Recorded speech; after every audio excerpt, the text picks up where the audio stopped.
Shalom.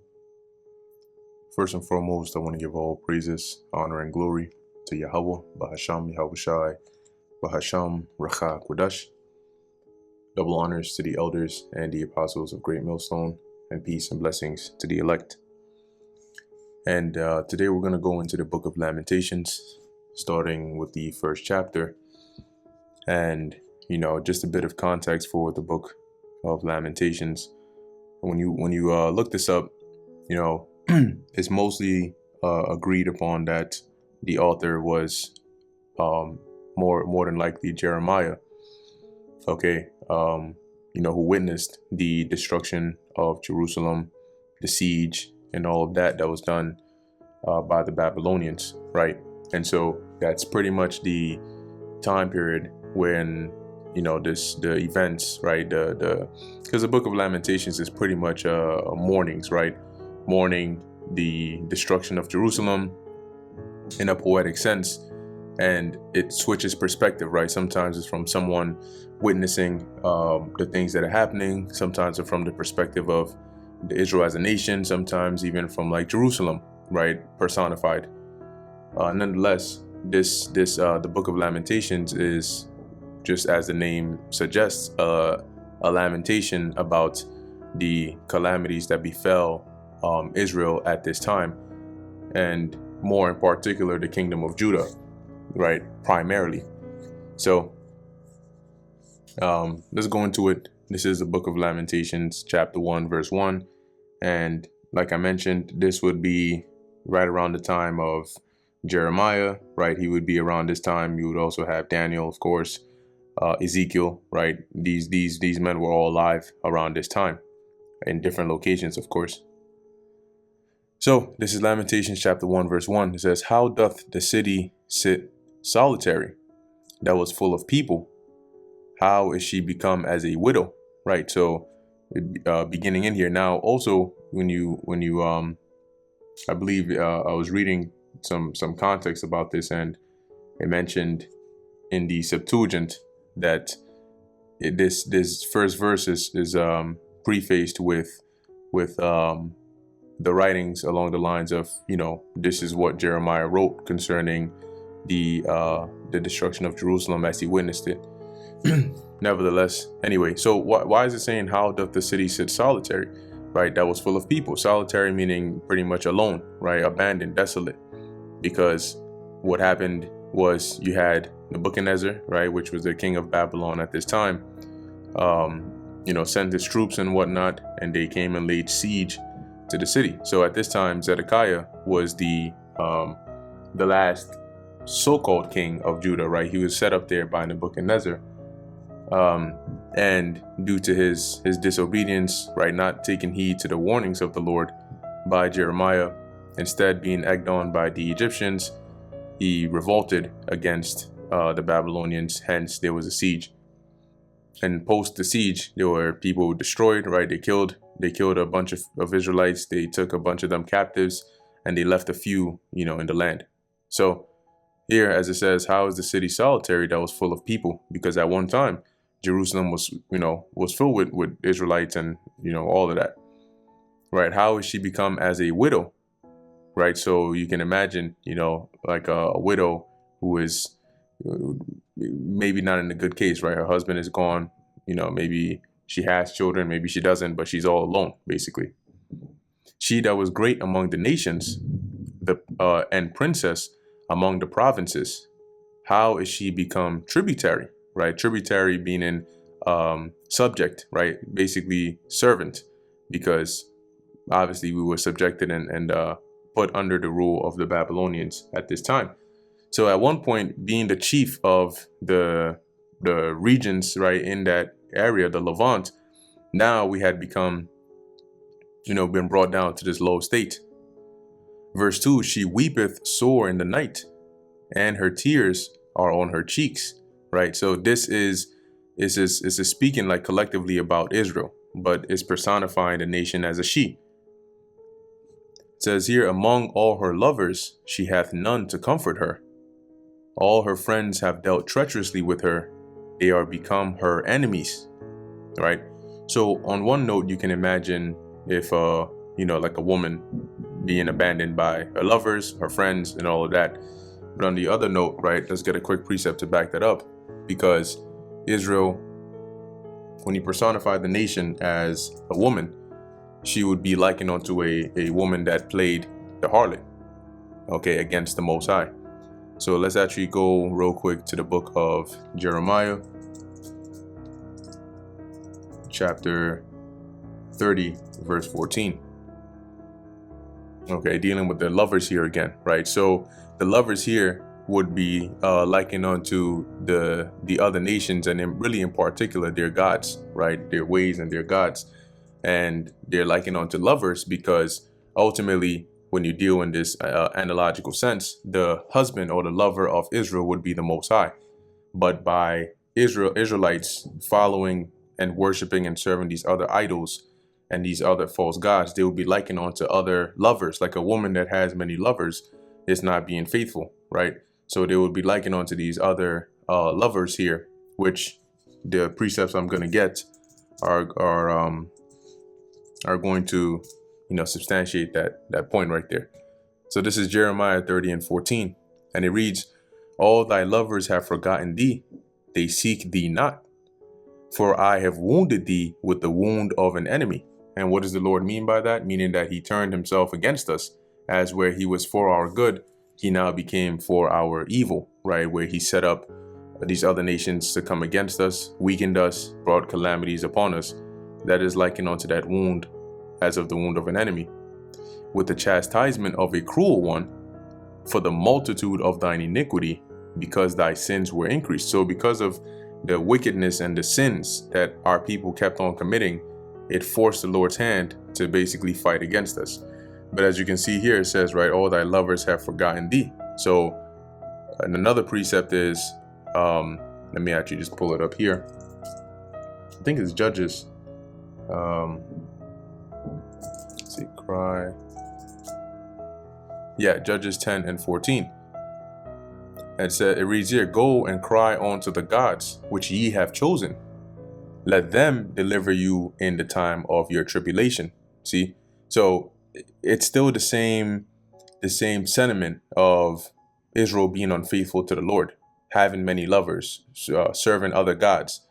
Okay, and the Lord is saying here, so now that you find yourself in this situation, go and cry unto them, go call unto them, right? Since you wanted to go and serve them, and let's see how they deliver you now. And similarly in Lamentations, right, it's saying here, as it says, among all her lovers, she hath none to comfort her. So none of those nations, none of those gods, none of them came to deliver us when we were going through this.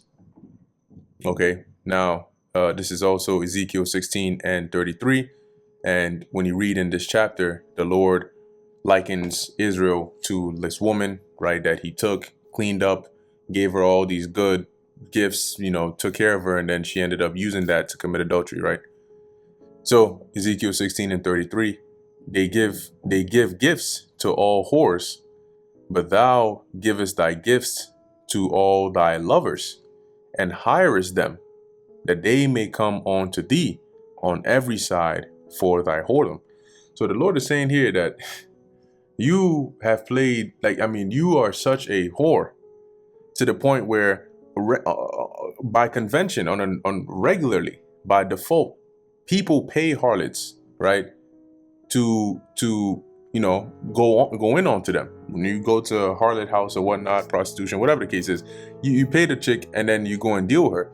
Lord is saying here, you pay the people. Imagine a whore that's paying you to come and deal with her. Okay, that's pretty much the level that you're on, right? As it says, they give gifts to all whores, but thou givest thy gifts to all thy lovers, as it says, and hirest them, right? And so when you liken Israel onto a woman, who would the lovers be, right? They would be like the gods that Israel went and served. So coming back to Lamentations chapter 1, continuing in verse 2, all her friends have dealt treacherously with her. They are become her enemies, right? So all the so-called allies, the nations that led us astray, now in this time, they've turned their backs on us, right? Example being Egypt. Egypt was a part of the one of the primary nation that encouraged Zedekiah to revolt. And when he revolted, and they even tried to help Israel by seeing the forces of the Babylonians, immediately they retreated. Verse 3, Judah is gone into captivity because of affliction. Right, so as I mentioned in the beginning, at this time, primarily, Salakia, primarily at this time, the northern kingdom had been already removed from the land. So those that you had remaining were mainly the southern kingdom, right? The kingdom of Judah. When it says Judah here, it's really referring to the tribes of Judah, Benjamin, and Levi.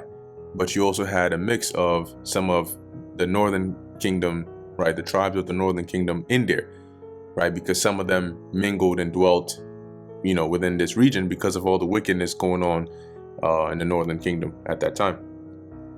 As it says, Judah is gone into captivity because of affliction and because of great servitude.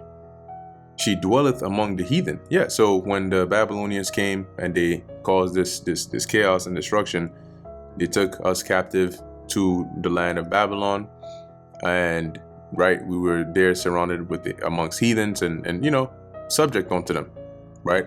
As it says, it mentions the affliction and servitude. And then our people also started to pick up their customs. She dwelleth among the heathen, she findeth no rest. And I believe one example we can go to is the book of Psalms, chapter 137, verse 1. See, an experience of the captivity. Now, I believe this was when we were taken captive to Babylon, right? So it says, by the rivers of Babylon, there we sat down. Yea, we wept when we remembered Zion. And so Lamentations is like a more in-depth description of the feeling, right, of remorse and pain that our people felt at this time, having had our temple destroyed, the city destroyed, our people killed and taken captives. It says, we hanged our harps upon the willows in the midst thereof. For there they that carried us away captive required of us a song, and they that wasted us required of us mirth, saying, sing us one of the songs of Zion. How shall we sing the Lord Yahweh's song in a strange land? Then it goes on more and more. So now going back to Lamentations chapter 1, as it says here, she dwelleth among heathens, she findeth no rest, right? All her persecutors overtook her between the straits. So when the Lord brought this, there was no escape. All those that came against us, right? Wherever we try to run, wherever we try to flee, they caught us. Verse 4, and also you had the Edomites, which is mentioned in 1 Ezra, the 4th chapter, that helped the Babylonians at this time. And I believe that's also mentioned in the book of Obadiah. Verse 4, the ways of Zion do mourn, because none come to the solemn feast. And the ways meaning the roads, right, the paths, right? When you go into the ways, it says here, the rock, way, road, distance, journey, right? So going back to Lamentations, as it says, the ways of Zion do mourn. Now, keep in mind, this is written in a poetic form. So there's a lot of personification. There's a lot of, metaphorical ways, poetic sayings. Obviously, roads and land and paths don't actually mourn. But this is just, it's poetic, right? It's to emphasize the sorrow, the sadness, okay? As it says, the ways of Zion do mourn, because none come to the solemn feast, because the sanctuary is destroyed. It's empty. It's like a wasteland. Nobody's coming to the holy days. Nobody's coming to keep the Sabbath service. Nobody's coming to do any of that, right? All her gates are desolate. Her priests sigh. Her virgins are afflicted, and she is in bitterness. Right. Once again, because of all the hell that we were going through. Now, keep in mind, this wasn't just the at the pivotal moment where the destruction was happening, right? Where the walls were actually being broken down and all of that. This involved the time during the siege where you had people starving to death, people suffering, and then eventually leading up to when the Babylonians finally broke through. Okay, and then continued the affliction. Her adversaries are the chief. Her enemies prosper. For the Lord Yahweh hath afflicted her for the multitude of her transgressions. And that is like we read in the book of Jeremiah 30, right? Which I think I moved past that. Yeah, as the Lord said here, that he hath wounded us with the wound of an enemy because of the multitude of our iniquities. See?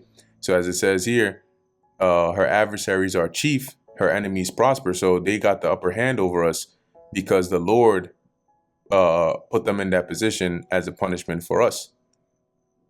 Her children are gone into captivity before the enemy. Verse 6, and from the daughter of Zion, all her beauty is departed. So the Lord stripped us of the beauty here, right? In comparison, like in respect to the nation would be, us being in a good state. Our cities are good. Our people are at peace. The land is prospering. The harvest is good, right? Everything is good. Like during the time of the reign of King Solomon, right? In the first 40 years at peace, that would be likened onto the beauty, right? Where everything is in order and we're in a high position and other nations are paying tribute onto us. But the Lord stripped all that away, as it says here, and likened that onto the beauty being departed. Her princes are become like harts that find no pasture. And a hart is like a deer. Pasture obviously is like grass where they go food for them, right? Because they're herbivores. So can you imagine that, basically likening her princes onto starving deers? And in particular, what you know about the princes are, they are, the leaders, the ones in high position. So if of anybody, they would be the ones eating well, right? They would be the ones in good, fit shape. But as we can see here, it says, they are like harts that find no pasture. They are gone without strength before the pursuer. See, so before the face of those that came against us, right, the troops and all of that, we were weak, couldn't do anything. Verse 7, Jerusalem remembered in the days of her affliction and of her miseries all her pleasant things that she had in the days of old. And similarly, when we read in Psalms 137, it says that, right? How they wept when they remembered Zion. See if I can go back to it. Maybe I had it on here. Psalms 137. Right, by the rivers of Babylon, there we sat down, yea, we wept when we remembered Zion. So you can imagine seeing the destruction and literally like seeing the temple destroyed, burnt, people, dead bodies, right? People screaming, like being carried captive. And now you're here and you're remembering how at one point the temple was there. How at one point, we would have these holy days. At one point, there was Josiah's Passover, right? All of these things, our people were good. And now gone. So they're mourning.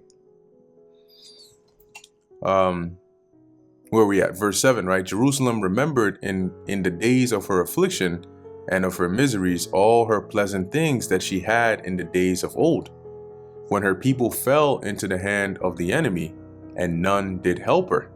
See, so when the calamities came upon us, right, then we remembered those things.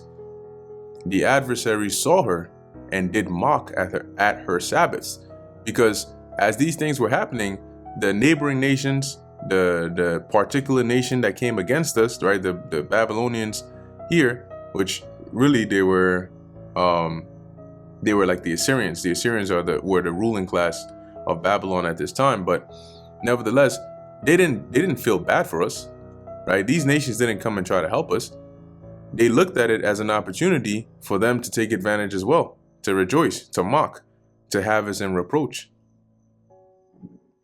Verse 8, Jerusalem hath grievously sinned, therefore she is removed. So as we go through these chapters, you'll hear the sentiment of like mourning for the pain, for the destruction, but then also acknowledging the sins that we've committed against the Lord in hopes that he will have mercy upon us. Jerusalem hath grievously sinned, therefore she is removed. And also, as sad as it may sound, at the end of the day, it's not like the Lord brought this overnight. He sent prophets over and over and over again to warn. When you read the ministry, the writings of majority of these prophets, they're pretty much saying the same thing. Like when you dig down to the base conceptual part of all the things that the prophets spoke about, at the core of it, it's about Israel. Stop your disobedience, stop your idolatry, stop your wickedness, stop the things that you're doing to upset the Lord, and just repent and turn back to the Heavenly Father. And then it talks about the future judgments, but the future judgments, the present judgments, the past judgments, they were all a effect or a reaction to the wickedness our people were committing, the iniquities. That's why you hear that sentiment over and over and over again in the book of Jeremiah, the book of Isaiah, the book of Ezekiel, the book of Zephaniah, the book of Zechariah. All these books, the prophets are saying the same thing. Okay? Because our people were being hard-headed. And we're reading it now, but these were things they were actually saying to the people then. And yet they didn't listen. And so this finally came upon us. Anyway, verse 8, Jerusalem hath grievously sinned, therefore she is removed. So because of our sins, because of our disobedience, our land was taken over, was destroyed, and pretty much we were removed from the land. All that honored her despise her. So at one point, all the other nations that we had under us, that were subject unto us, that paid tribute to us, now they looked at us in reproach. They despised us, right? Like, look at them, good for them, because they have seen her nakedness, right? So her shame, us being stripped of everything we had and being put into this low state, that shameful state. Yea, she sigheth and turneth backward. So imagine a woman that is like embarrassed in public, and she's like sighing as a form, like out of groaning, right, out of anguish, covering her face, turning around, trying to hide that embarrassment, right, trying to get out of sight. Verse 9, her filthiness is in her skirts. She remembereth not her last end. And when you go into that filthiness, there's a couple of different definitions there, but some of the other translations have the filthiness attributed to onto like a woman, a menstruous woman, right? So you have your uncleanness, and then you have sexual, right, of filthy mass, ethical and religious, ritual, and local of nations. And we know one example is when a woman is, on her menstruating, right, she becomes unclean, right? And as it says here, her filthiness is in her skirts. So you can imagine here the comparison of the uncleanness of a menstruous woman being likened onto the sins of Israel. But those sins are so apparent, it's like as if you saw the uncleanness of a menstruous woman through her skirt. Like it's pretty what's the word I'm looking for here? Explicit, but like if a woman is menstruating and then she sits, she's not wearing the appropriate attire, and then it starts to seep through her clothing, it's visible, right? And also when you look at the word here for filthiness, as we pulled up, and you look at the other use cases, right? This is H2932. You have a lot of matches in the book of Leviticus and so on like uncleanness, right? So you have one that deals with the uncleanness of a man, right? The issue of a man. So if a man, what do you call? There's that called, today we say wet dream, but it's really involuntary emission. I believe that's the term for it. But when you unleash, right, that makes you unclean, right? That uncleanness. But what I'm looking for here is Here we go. Here's an example, right? Leviticus 15 and 25. And if a woman have an issue of her blood many days out of the time of her separation, meaning today explicitly you would say she's on her period, or if it run beyond the time of her separation, so there was a set amount of time where you would put the woman would be separated because she would be unclean while she's on her period or she is menstruating. All the days of the issue of her uncleanness, right? There goes that same H29:32 again. Shall be as the days of her separation, she shall be unclean. Same thing, right? Same thing here, before the Lord for the issue of her uncleanness. So it's that same word when you go into the filthiness that we're reading of here in Lamentations.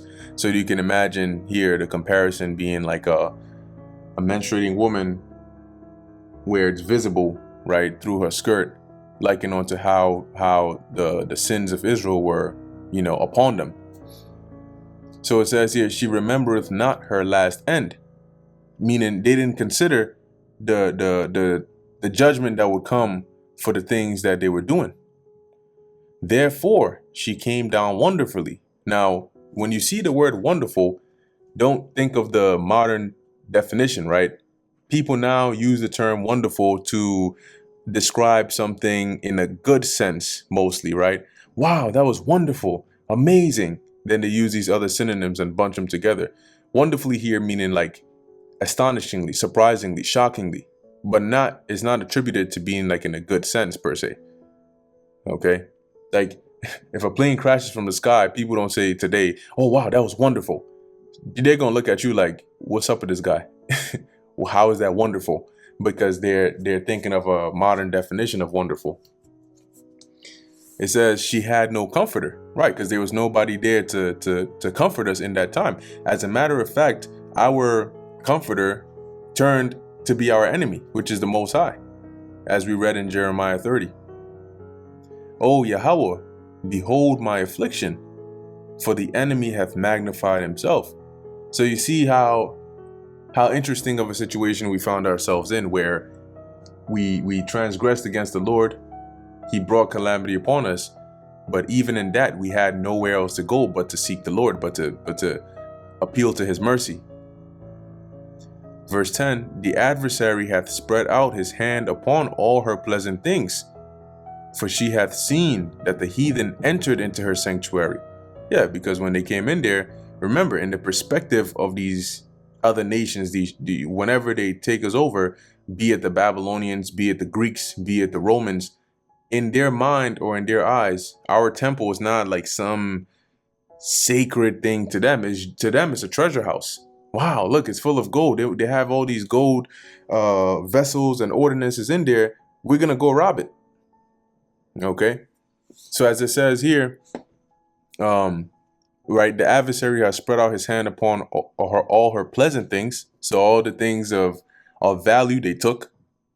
For she hath seen, and we read about that in Daniel the 5th chapter, right? How you had Belshazzar drinking of the golden vessels of the Lord, which they had taken from us when they besieged us. For she hath seen that the heathen entered into her sanctuary. Yeah, so when they broke through the walls, they came up in there, they ransacked the temple, and then they destroyed it. Whom thou didst command that they should not enter into thy congregation, right? Because the temple was holy. And as a matter of fact, there were certain areas that regular people couldn't even go into. When you read in the book of 3rd Maccabees, there's actually an account of Ptolemy. I believe this is Ptolemy Philopator, or Philopator, I think that was the 4th, who I think this might have been the Battle of Raphia. This is mentioned also in Daniel 11, but after winning that, he got, all high-minded, and he came and he tried to go into the temple, right, into one of the holy places. And as we tried to stop him, he got all proud, and the Lord basically struck him down. I forget exactly what the Lord hit him with, but he pretty much just dropped. Okay, and then they dragged his ass out of there. But the point being that, due to the condition we were in, these troops, these heathens, they ran up in there, took whatever they wanted to take, entered wherever they wanted to go. Verse 11, all her people sigh. They seek bread, They have given their pleasant things for meat to relieve the soul. Yeah, so during the siege, during the famine, when there was a lack of food, people are starving, people are dying, looking for something to eat. They gave up their pleasant things, right? So their riches, their treasures, they gave it all up that they could sell it or at least exchange it for something to eat. As it says, for meat to relieve the soul so they could live. See, O Lord, O Yahweh, and consider, for I am become vile. So here, like, we're pretty much calling on to the Lord for mercy to say, like, I mean, we're guilty, but look at the condition we're in right now. We've become pretty much worthless. Verse 12, is it nothing to you, all ye that pass by? Behold and see, if there be any sorrow like unto my sorrow, which is done unto me, wherewith the Lord hath afflicted me in the day of his fierce anger. So, look at the condition we're in. You think this is a light thing? You ever seen anything as bad as this? Right? That's pretty much the what's being said here. Verse 13, from above hath he sent fire into my bones. Right? And this is basically, this is analogical. Analogical. That's the word. I've been using that quite a lot. Let me take a look at that.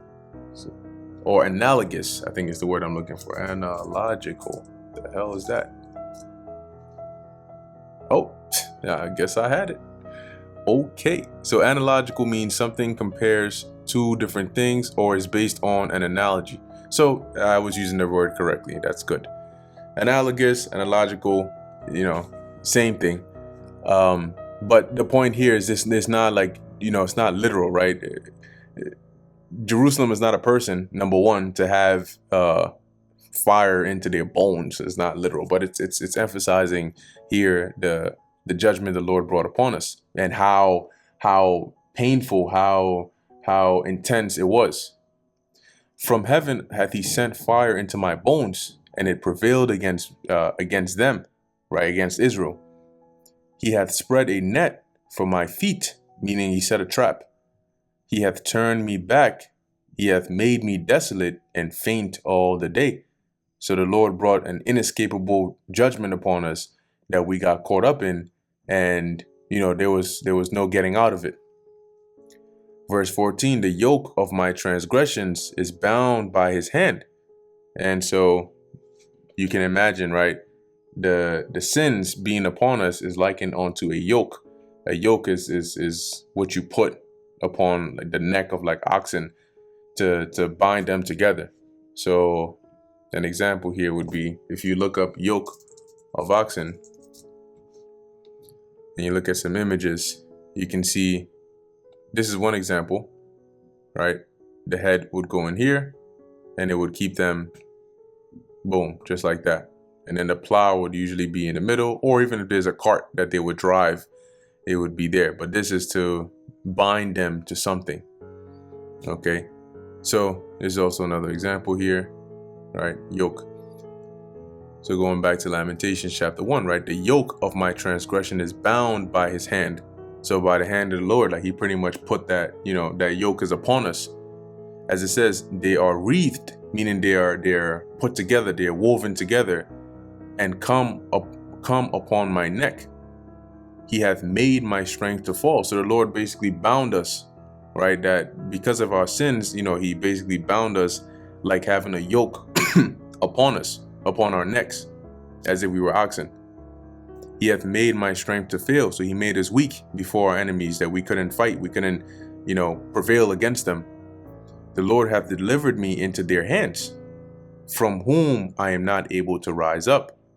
And that's why we had to succumb to the consequences of our actions. Verse 15, the Lord hath trodden underfoot all my mighty men in the midst of me.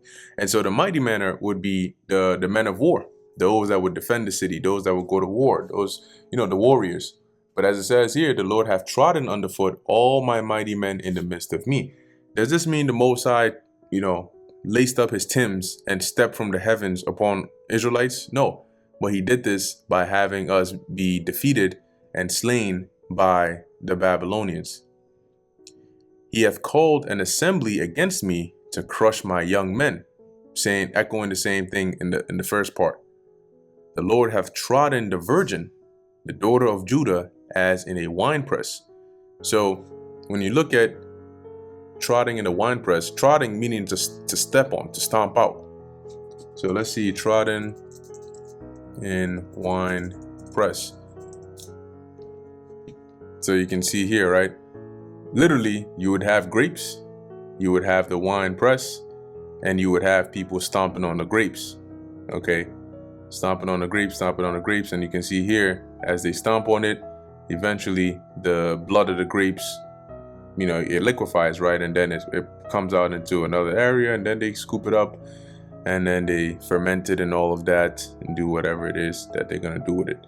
So here's another picture. Stomp on the grapes, and then voila. So here, Judah, right, is being likened onto the grapes being stomped out, as if the Lord was stomping us out.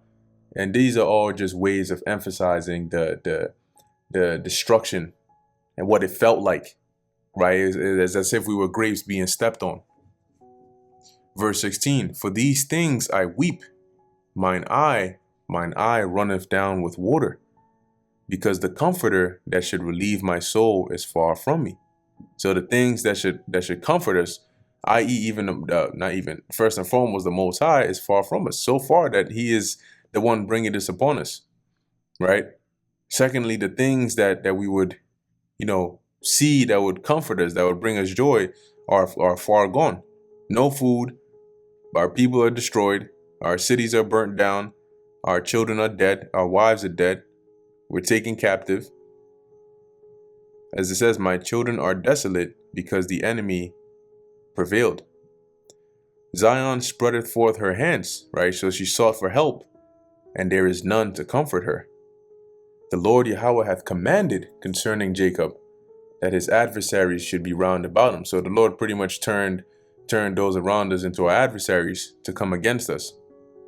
Jerusalem is as a menstruous woman among them. So as where at one point we were honored, we've now become like a woman that is put away, filthy. Okay. Verse 18, the Lord Yahweh is righteous, for I have rebelled against his commandment. And how so? Worshiping other gods, committing murder, committing adultery, right? Judging wrong judgment, the prophets telling lies, the leaders misleading the people.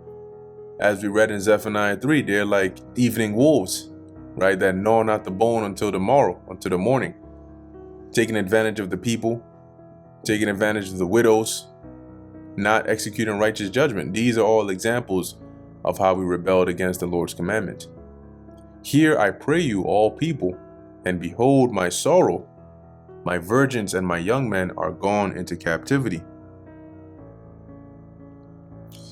I called for my lovers, but they deceived me. My priests and mine elders gave up the ghost in the city. So anybody that we sought for, right, that we thought could help us, that could deliver us, as it says, they deceived me because they had no power to do anything for us, be it these nations or their gods. As it says, my priests and mine elders gave up the ghost in the city. So to give up the ghost meaning they died. More than likely because of what? Starvation. While they sought their meat to relieve their souls. See, so as they starved to death. Verse 20, behold, O Lord, O Yahweh, for I am in distress. My bowels are troubled. Mine heart is turned within me. So your insides, right? Your bowels, your insides, my heart, meaning your mind. The Hebrew word there is lab. The inner thoughts are turned within me. Pretty much you're going crazy. You're restless. For I have grievously rebelled. Abroad the sword bereaveth. At home there is as death.